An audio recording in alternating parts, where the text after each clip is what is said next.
بسم الله الرحمن الرحيم. خواهي قول عبادات لا مولا يقبلك إن شاء الله تعالى. في غمري إخوة فرمي عليه الصلاة والسلام: من قام من المجلس ثم رجع إليه فهو أحق به.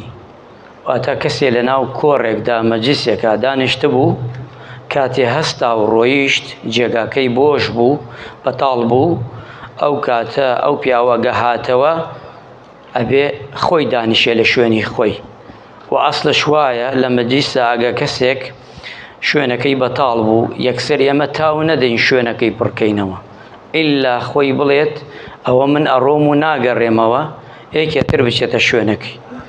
أنا بروات أصل أوي أجا رويش تجي دانشتيت كابرا هاتوا بيغمري خواه فرمي عليه الصلاة والسلام: حقي خويتي بيد لشوينكي خوي دانشيو دوبارو توش شوينكي بو چولبكي. خواهي رحمة مولايك مانكا وفرم بانجا كارمانكي.